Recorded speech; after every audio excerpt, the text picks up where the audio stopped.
اگر اللہ کی نعمتیں کیا ہیں، ہم ایک ایک نعمت پر غور کریں گے تو گھنٹے لگ جاتے ہیں، جیسا کہ اللہ تعالیٰ سورہ نحل میں بھی کہتا ہے آیت نمبر 18 میں وَإِن تَعُدُّوا نِعْمَةَ اللَّهِ لَا تُحْصُوهَا، اور اگر تم اللہ کی نعمتوں کا شمار کرنا چاہو تو تم شمار نہیں کر سکتے۔ اللہ کی نعمتیں جو ہیں ہم گننے کی کوشش کریں، گن نہیں سکتے، تو شکر ادا کرنا تو دور کی بات، گننا بھی ممکن نہیں ہے۔ لیکن پھر بھی اگر ہم تھوڑی دیر کے لیے سوچنے والے بنے، اللہ کی نعمتیں جو ہم پر ہے ان میں سے ایک بڑی نعمت، ایک عظیم نعمت یہ ہے اللہ تعالیٰ ہم کو انسان بنایا ہے۔ کتنی بڑی نعمت!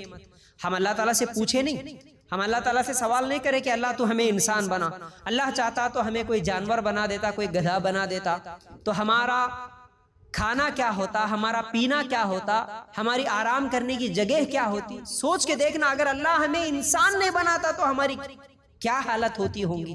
کتنی بڑی نعمت! اس کے بعد ایک اور عظیم نعمت اللہ تعالیٰ کی، ایک بہت بڑی نعمت وہ یہ ہے کہ اللہ تعالیٰ نے بغیر کسی مشکل کے، بغیر کسی تکلیف کے، بغیر کسی محنت کے اللہ تعالیٰ نے ہمیں مسلمان بنایا۔ یہ تو اتنی بڑی نعمت ہے، اتنی بڑی نعمت ہے، اب جتنا بھی سوچو کم ہے، اس کے بارے میں جتنا بھی سوچو کم ہے۔ پیدائشی مسلمان بنایا اللہ تعالیٰ، کتنی بڑی نعمت ہے یہ۔ ہم لا الہ الا اللہ جو پڑھے، کتنی بڑی نعمت ہے یہ۔ ہم مواحد ہے، کتنی بڑی نعمت ہے یہ۔ ہم ہمارے نبی صلی اللہ علیہ وسلم کے امتی ہیں، یہ کتنی بڑی نعمت ہے۔ یاد رکھو، ایمان جو ہے نا بہت قیمتی چیز ہے۔ ایمان جو ہمیں مل گیا بڑی قیمتی نعمت ہے یہ۔ کتنے دیکھیے آج دنیا میں 700 سے 800 کروڑ لوگ ہیں، ہے نا، 7.5 یا 800 کروڑ لوگ ہیں۔ اتنے کروڑوں لوگوں میں سے اللہ تعالی ہم لوگوں کو چن لیا نا ہدایت کے لیے، کتنی بڑی نعمت ہے جی۔ کیا ہم نے مانگے؟ کیا ہم نے پوچھے؟ کیا ہم نے سوال کیا تھا؟ 800 کروڑ لوگ ہیں، اس میں سے چند گنے چنے لوگ ہی ہیں جو کلمہ پڑھ لیے، جو لا الہ الا اللہ پڑھ لیے، جو ایمان والے ہیں۔ کتنی بڑی نعمت ہے یہ، اس چیز کو محسوس کرو۔ یاد رکھو، اگر اللہ تعالی ہمیں نہیں چنتا نا، اگر اللہ ہمیں نہیں چنتا نا، تو کیا ہم محنت کر کے ہدایت حاصل کر سکتے تھے؟ محنت کر کے پیسے تو کما سکتے جی، محنت کر کے گاڑیاں، بنگلے، یہ تمام چیزیں تو کما سکتے، لیکن محنت کر کے کیا ایمان کما سکتے تھے؟ ہدایت کما سکتے تھے؟ نہیں کما سکتے تھے، یاد رکھو۔ اس لیے میں کیا کہہ رہا ہوں کہ اللہ تعالیٰ کی نعمتوں میں ایک بہت بڑی نعمت یہ ہے، اللہ تعالیٰ نے ہمیں ایمان والا بنایا۔ ہم بغیر محنت کے لا الہ الا اللہ پڑھ لیے، بغیر تکلیف کے مسلمان کے گھر میں پیدا ہوئے ہم لوگ، ہم ایمان والے بنے، نبی کی امتی بنے، یہ بہت بڑی نعمت ہے۔ یاد رکھو، ہم اگر اس طرح نعمتوں کے بارے میں تھوڑی دیر کے لیے سوچے، اگر ہم لوگ اللہ تعالیٰ کی دی ہوئی نعمتیں ہمارے پاس کیا کیا ہے اگر غور کرے، فکر کرے، تو کتنی ایسی نعمت ہے۔ دیکھیے، اگر ہم ہمارے جسم پر ہی غور کر لیتے، صرف ایک جسم پر اگر سوچ لیتے، صبح سے شام تک 24 گھنٹے لگ جائیں گے آپ کو سوچتے سوچتے کہ یہ جسم کتنی بڑی نعمت ہے اللہ تعالیٰ کی۔ سر کے بالوں سے لے کے پیر کے ناخن تک کتنی بڑی نعمت ہے۔ جب تک کوئی چیز ہمارے پاس ہوتی نا، نعمت، اس کی قدر نہیں معلوم ہوتی ہم کو، اس کا ویلیو نہیں معلوم ہوتا۔ جب وہ چیز ختم ہو جاتی ہے نا تو جب معلوم ہوتا۔ دیکھیے مثال کے طور پر، جتنے دن سر کے اوپر ہمارے بال رہیں گے اچھے سے، کبھی یہ احساس ہی نہیں ہوتا ماشاءاللہ اللہ کتنے اچھے بال دیا ہم کو، اللہ تیرا شکر ہے۔ کم از کم زبان سے نہیں بولتے ہم اللہ تیرا شکر ہے بول کے، لیکن جب بال گرنے لگتے ہیں نا، جب بال جھڑنے لگتے ہیں نا، تو کتنی تکلیف ہوتی، کتنی پریشانی ہوتی۔ کتنے لوگوں کو بولتے ہیں پھرتے، کیا کرنا جی، تے بال چلے جا رہے ہمارے، تے بال چلے جا رہے، گچے گچے چلے جا رہے، کپے کپے چلے جا رہے، کرے جب بھی اتنے نکل جا رہے، کون سا شیمپو لگانا، کون سا تیل لگانا، کتنا پریشان رہتے۔ حالانکہ وہ بال کتنی بڑی نعمت تھی، جب تک تھی ہمارے پاس اس کی اہمیت نہیں معلوم۔ ہمارے منہ میں دانت ہے، 32 دانت ہے، دانتوں سے کیا کیا نہیں کرتے ہم لوگ۔ جتنے دن ہے نعمت کی اہمیت نہیں معلوم ہوتی، لیکن ایک مرتبہ کسی دانت میں درد شروع ہوتا، داڑھ کا درد شروع ہوا، رات تمام پریشان رہے۔ کتنی نعمت ہے۔ زبان کتنی بڑی نعمت ہے۔ گونگا ہونا کوئی پسند کرتا ہے؟ گونگے سے کوئی نکاح کرنا چاہتا ہے؟ نہیں نا۔ تو یاد رکھو، اس طرح آنکھ کتنی بڑی نعمت ہے۔ کروڑ پتی کے گھر میں بھی اگر پیدا ہوتے، لیکن دونوں آنکھوں سے اگر اندھے بن کے پیدا ہوتے، تو اس زندگی میں جینے کا ہی مزہ نہیں آتا۔ کیا کر لیتے؟ کروڑوں کی گاڑیاں، کروڑوں کے محل اور کروڑوں کے زمین جائیداد رکھ کے کیا کرتے؟ جب دیکھ ہی نہیں سکتے کسی چیز کو، تو کروڑوں روپے رکھ کے بھی کیا کرتے؟ ہاتھ کتنی بڑی نعمت ہے، پیر کتنی بڑی نعمتوں میں سے صرف ایک نعمت میں اور کئی نعمتیں ہیں. اگر آپ غور کریں گے نا، ایک نعمت نہیں ہے، وہ ایک میں اور کئی ہے. دیکھیے صرف ہاتھ ہے، اگر اللہ تعالیٰ ہاتھ دے دیتا لیکن ہاتھ ایسا دیتا کہ یہ ہاتھ سیدھا کا سیدھا رہ جاتا تو کتنے کام نہیں کر پاتے ہم اس ہاتھ میں. پھر دیکھیے یہاں سے انگلی 3 جگہ بینڈ ہو رہی، پھر وہاں سے منگٹ کی جگہ بینڈ ہو رہی، پھر یہاں بینڈ ہو رہا، کونی میں بینڈ ہو رہی، کندھے پہ بینڈ ہو رہی. یہ کتنی جگہ سے بینڈ ہو کے کتنے کام کر رہی. اگر یہ تمام چیزیں نہیں ہوتی، کہیں پر جھکتی نہیں ہماری انگلی، صرف انگلیاں ہی سیدھی کی سیدھے رہتے تو کیا کر سکتے تھے وہ لوگ. اگر صرف ہاتھ ہوتا، ہتھیلی ہوتی، لیکن ہتھیلیوں کی انگلیاں سیدھی کی سیدھی رہ جاتی، پوری دنیا کو کھانا کھلا سکتے لیکن خود کھانا نہیں کھا سکتے تھے. تو ایک ہاتھ میں کتنی نعمت ہے، سوچو آپ. ایک ایک چیز میں نعمتوں میں نعمتیں ہیں اللہ تعالیٰ کی. اسی لیے اللہ تعالیٰ کہتا ہے کہ تم اللہ تعالیٰ کی نعمتوں کو گننا چاہو تو گن نہیں سکتے، صرف شمار نہیں کر سکتے. تو اس لیے کیا کرنا ہے، ہم اللہ تعالیٰ کی دی ہوئی نعمتوں کو کبھی سوچنا کچھ بھی نہیں کر سکتے، کوئی بھی نہیں ہے. تو فضول باتیں کرنے کی بجائے اللہ تعالیٰ کے قریب ہونے کا ایک بہت بڑا ذریعہ ہے، اللہ تعالیٰ کی عبادت کا شوق پیدا کرنے کا ایک بہت بڑا ذریعہ ہے، گناہوں سے بچنے کا، اللہ سے ڈرنے کا، اللہ کے قریب ہونے کا ایک بہت بڑا ذریعہ ہے کہ ہم سوچیں، ہم فکر کریں، صرف اللہ کی نعمتوں کو سوچیں، صرف اپنے جسم کو سوچیں، اس کے بعد آس پاس کی چیزوں کو سوچیں. گھر میں ہے سو چیزیں، گھر میں ہے سو نعمتیں، اس کے بعد باہر ہے سو چیزیں، اگر آسمان، زمین، سورج، چاند، پیڑ پودے، چرند پرند، اب جتنا سوچیں گے وہ تمام اللہ تعالیٰ کی دی ہوئی نعمتیں ہی تو ہے. جو چیز کھاتے ہیں، جو چیز پہنتے ہیں، جو چیز پیتے ہیں، جو چیز اوڑھتے ہیں، کیا بتائیں ہم، کروڑوں کی نعمتیں جو ہم گن نہیں سکتے. کم از کم ایک جگہ بیٹھ کے سوچ ہی لیتے کبھی کبھی تو پھر ہم اللہ تعالیٰ کی نافرمانی نہیں کرتے. یاد رکھو، ہم یہ دیکھتے ہیں اللہ نے ہمیں کیا نہیں دیا. اصل میں دیکھنا کیا تھا، اللہ نے ہمیں کیا دیا وہ دیکھتے، اس کے بارے میں سوچتے تو اچھا تھا. لیکن ہم کیا سوچتے، اللہ ہمیں کیا نہیں دیا وہ سوچتے. اللہ نے بہت کچھ ایسا دیا جو لوگوں کو نہیں دیا. ہمارے پاس جو چیزیں ہیں نا، اللہ نے بہت کچھ ایسی چیزیں جو ہم کو دیا وہ بہت سارے لوگوں کو نہیں دیا. ہماری سوچ ایسی ہونا، اللہ کی کتنی نعمتیں ہیں جو ہمارے پاس ہے. اللہ کے رسول صلی اللہ علیہ وسلم نے اسی لیے کہا تھا نا کہ اپنے سے نیچے والوں کو دیکھو، اپنے سے اوپر والوں کو مت دیکھو. صحیح مسلم کی روایت ہے، اپنے سے نیچے والوں کو دیکھو، ان کے پاس کیا کیا نہیں ہے جو ہمارے پاس ہے. تو پھر اللہ تعالیٰ کا شکر کا جذبہ ہمارے دلوں میں پیدا ہوتا ہے. یاد رکھو، اسی لیے دیکھیے ہم ہمیشہ بڑا گھر کس کا ہے اور بڑی گاڑیاں کس کی ہیں یہی دیکھتے ہیں. ہمارے پاس جو نہیں ہے، دوسروں کے پاس جو ہے وہی چیزیں دیکھتے ہیں. مثال کے طور پر اگر دیکھیں گے نا، کسی کا بڑا گھر دیکھیں گے ٹینشن شروع ہوگا. اس کے مقابلے میں ہمارے سے نیچے والوں کو دیکھیں گے، ٹھیک ہے بڑا نہیں ہے لیکن چھوٹا تو ہے. بھائی کسی کے پاس وہ بھی نہیں ہے، خود کا گھر نہیں ہے. اب جس کے پاس خود کا گھر نہیں ہے، کرائے کے گھر میں رہتا ہے، وہ یہ سوچے ٹھیک ہے کرائے کے گھر میں تو رہ رہا ہوں، کرایہ تو دے پا رہا ہوں نا، اتنی طاقت تو ہے نا میرے پاس. کئی لوگ تو ایسے ہیں جن کے پاس تو کرایہ کا گھر بھی نہیں ہے، جھوپڑ پٹیاں ڈال لے کے زندگی گزار رہے. کچھ لوگوں کے پاس وہ بھی نہیں ہے تو فٹ پاتھ پہ سو رہے ہیں. وہ ہمیشہ ہم سے جو نیچے کے لوگ ہیں ان لوگوں کو دیکھیں گے تو پھر شکر کا جذبہ ہوگا. پھر جو لوگ فوٹ پاتھ پہ بھی سو جا رہے، ان کا خود کا گھر بھی نہیں ہے، کرائے کا گھر بھی نہیں ہے، وہ بھی یہ سوچے نا کہ محلوں میں رہنے والے بھی کتنے لوگ ایسے ہیں جو چین و سکون کی نیند نہیں سوتے. میں فوٹ پاتھ پہ سو رہا ہوں لیکن سکون کی نیند سو رہا ہوں. کتنی بڑی نعمت ہے. چین و سکون کی نیند آنا بھی کتنی بڑی نعمت ہے. کروڑوں کا مالک ہے لیکن جب تک دوائیاں نہیں کھاتا، نیند کی گولیاں نہیں کھاتا، نیند نہیں آتی. یہ اس کے لیے عذاب ہے. ہم ٹین شیڈ کے گھر میں ہیں یا فوٹ پاتھ پہ سو رہے لیکن چین و سکون کی نیند سو رہے، تو یہ بہت بڑی نعمت ہے. نیند کا آنا بھی بہت بڑی نعمت ہے. اسی لیے کہا جاتا ہے نا کہ سو جاتا ہے فوٹ پاتھ پر اخبار بچھا کر، مزدور کبھی نیند کی گولی نہیں کھاتا. آرام کی نیند آتی، بہت بڑی نعمت ہے. یاد رکھو. تو یاد رکھو اصل میں ہم اسی لیے خوش نہیں رہ پاتے کہ لوگوں کے پاس اتنا زیادہ ہے، ہمارے پاس نہیں ہے، اسی لیے ہماری زندگیوں میں خوشی نہیں ہے. یاد رکھو، ہم ہمیشہ یہ دیکھیں کہ ٹھیک ہے بھئی ہمارے پاس بائک نہیں ہے، سائیکل تو ہے نا.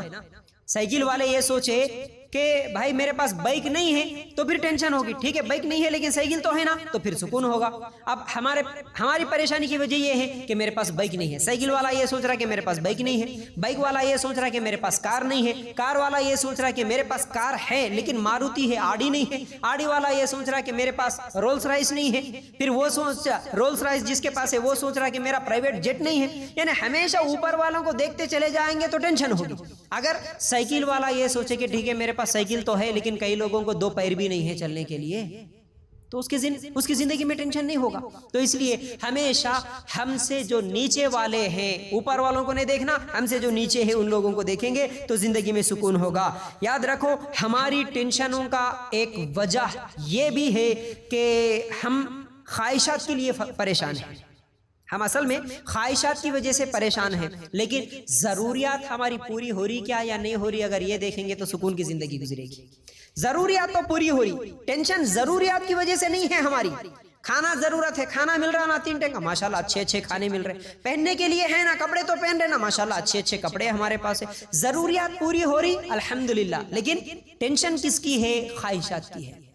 کھانا بھی مل رہا، کپڑا بھی مل رہا، گھر بھی ہے، لیکن خواہش ہے بڑی گاڑی کی، خواہش ہے بڑے گھر کی، خواہش ہے اتنے لاکھ اتنے ہزار کے کپڑے کی، خواہش ہے آئی فون کی۔ تو خواہشات ٹینشن دلاتی ہے۔ چھوٹا فون بھی ہے ہاتھوں میں، بات میری ضرورت تو پوری ہو رہی نا، میرا کام ہو رہا، میرا کاروبار ہو رہا، رشتہ داروں سے بات چیت ہو رہی، سب کچھ ہو رہا، موبائل سے ہو جا رہا، لیکن وہی موبائل اگر آئی فون ہونا تو پھر وہ خواہش ہے۔ خواہش کیا کرتی؟ انسان کو ٹینشن دیتی ہے، مجھے وہ چیز کیوں نہیں ملی۔ تو یاد رکھو ہم تو اگر اس طرح نعمتیں ہماری سوچیں گے، کتنی نعمتیں ہیں، ہم ہندوستان میں رہتے ہیں ماشاءاللہ، یہاں پر کتنے چین و سکون کی سانس لے رہے ہیں، ہندوستان میں ہیں ہم لیکن کتنے سکون کے سانس لے رہے، کتنے سکون سے ہم آرام کر رہے۔ لیکن فلسطین کے ان مسلمانوں کے بارے میں سوچو، آج صبح ہوئی تو شام تک زندہ رہیں گے یا نہیں رہیں گے نہیں معلوم، ان کے مقابلے میں ہندوستان میں رہ کر ہم کتنے چین و سکون کے ساتھ ہیں، امن کے ساتھ ہے۔ تو یاد رکھو ہندوستان میں رہتے ہوئے امن کے ساتھ رہ رہے، یہ بھی اللہ تعالیٰ کا بہت بڑا شکر ہے، اللہ تعالیٰ کی بہت بڑی نعمت ہے، امن کے ساتھ ہے، سکون کے ساتھ ہے۔ کئی اسلامک کنٹریز ہے اتنے سکون کے ساتھ وہاں کے مسلمان نہیں ہے جتنا ہم ہندوستان میں رہ کر بھی امن کے ساتھ چین و سکون کے ساتھ ہے۔ تو یاد رکھو اس طرح ہم ہمیشہ سوچتے رہنا چاہیے کہ اللہ تعالیٰ کی کیا کیا نعمتیں ہمارے پاس ہے۔ پھر اسی طرح روزے میں، ابھی رمضان کا مہینہ آ رہا، روزے میں یہ احساس ہوتا ہے کہ 2 وقت کے کھانے کی اہمیت کیا ہے، اس کی ویلیو کیا ہے۔ جب تک دن میں 3 مرتبہ 4 مرتبہ کھائیں گے کھانے کی اہمیت نہیں معلوم ہوتی، لیکن جب روزہ رکھیں گے نا، صبح سے لے کر شام تک 12 گھنٹے 14 گھنٹے کا روزہ جس دن رہے گا، اس وقت معلوم ہوتا کہ بھوک کیا چیز ہے، پیاس کی کیا چیز ہے، کھانے کی ویلیو اس وقت معلوم ہوتی۔ کتنے ایسے غریب ہیں جن کو 2 وقت کا کھانا نصیب نہیں ہو رہا، ہم دیکھتے ہیں کتنے ایسے غریب بچوں کو دیکھتے ہیں، غریب لوگوں کو دیکھتے ہیں ہم لوگ کہ جہاں ہوٹلوں میں فنکشن ہالوں کے باہر کھا کے پھینکے سو برتنوں میں وہ لوگ آ کے ڈھونڈ کے کھاتے ہیں، کوئی چیز مل جاتی ہے تو اس میں سے نکال کے کھاتے ہیں۔ ان کے مقابلے میں اللہ تعالیٰ کی دی ہوئی کتنی نعمتیں ہمارے پاس ہیں، ہم کتنا اچھا کھا رہے ہیں، کتنی اچھی چیزیں کھا رہے۔ یاد رکھو دنیا میں کئی لوگ ایسے ہیں جو جن کو 2 وقت کی روٹی بھی نصیب نہیں۔ میں نے ایک لیکچر میں سنا تھا کہ سعودی میں ایک شیخ بیان کر رہے تھے، یعنی اپنے بچوں کو درس دیتے ہوئے اسٹوڈنٹس کو پڑھاتے ہوئے ایک مسئلہ بیان کر رہے تھے۔ مسئلہ بیان کرتے ہوئے یہ مسئلہ بیان کرے کہ جب انسان کے لیے کھانے کو کوئی چیز نہ رہے، یعنی ایک فقہ کا یہ اصول ہے، جب انسان کئی جنگل میں کھو گیا، کدھر بھی چلے گیا، اب کھانے کے لیے کچھ بھی نہیں ہے، اب مرنا ہے، صرف سامنے کسی اور انسان کی لاش پڑی ہوئی ہے، اس کے علاوہ کوئی چیز کھانے کو نہیں ہے، اگر وہ نہیں کھائے گا تو یہ مر جائے گا، تو ایسی صورت میں انسان کی پڑی ہوئی لاش کھانا بھی جائز ہے۔ یہ فقہ کا اصول ہے، ایسی حالت میں تم لاش کو بھی کھا سکتے۔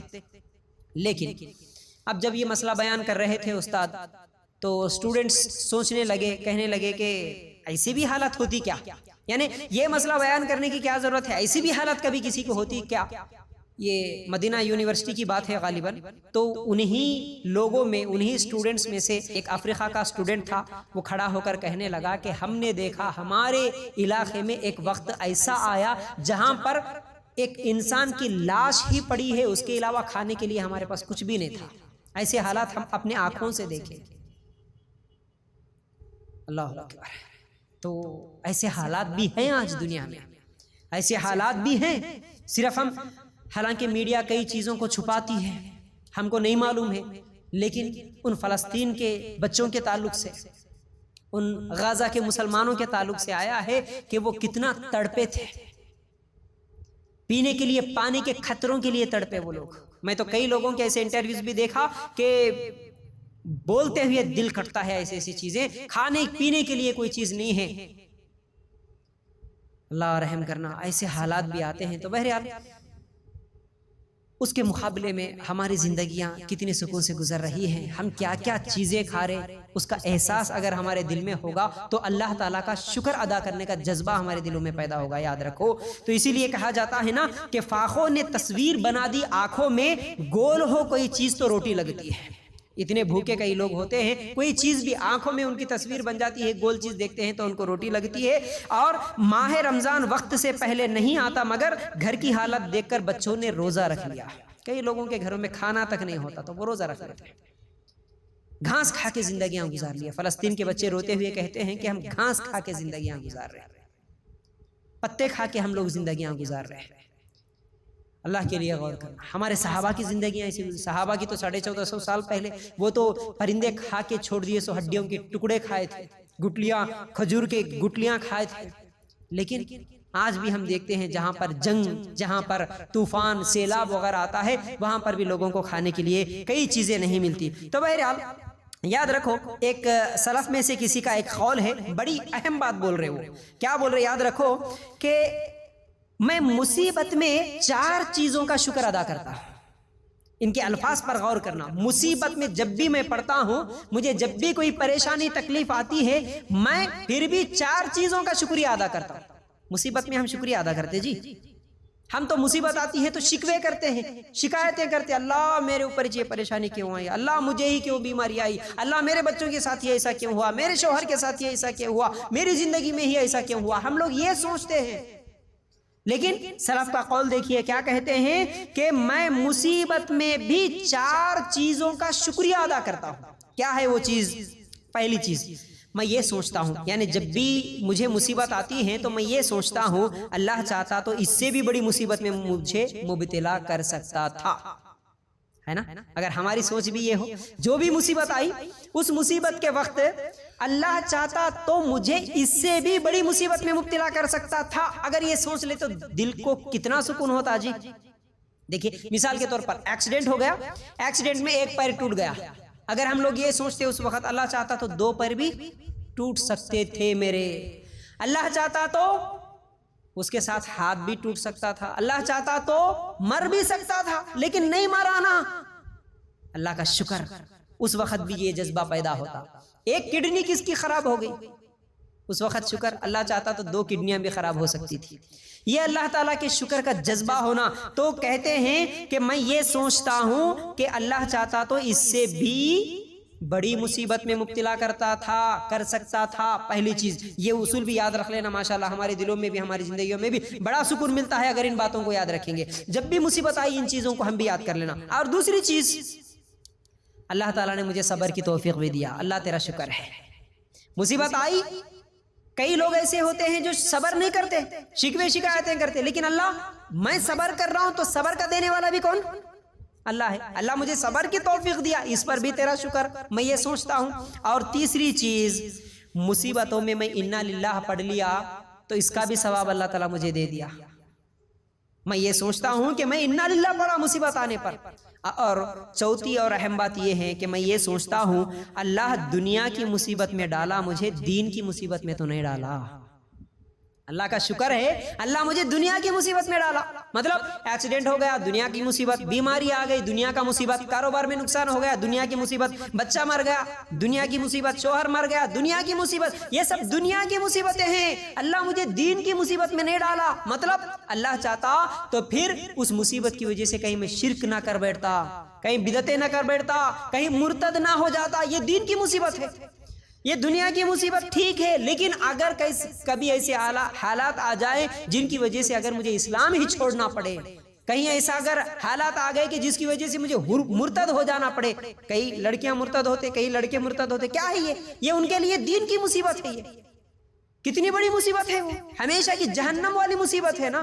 تو اللہ مجھے ایسی مصیبت میں تو نہیں ڈالا نا، اللہ مجھے دین کی مصیبت میں تو نہیں ڈالا نا، اللہ مجھے صرف دنیا کی مصیبت میں ڈالا۔ اگر یہ چار چیزیں ہم لوگ سوچ لے جب بھی ہم کو مصیبت آتی ہے تو پھر کوئی ٹینشن، کوئی تکلیف، کوئی بے چینی نہیں، کوئی رونا دھونا کچھ بھی نہیں، ماشاءاللہ اچھی سوچ کے ساتھ اور آگے بڑھ سکتے ہیں ہم لوگ۔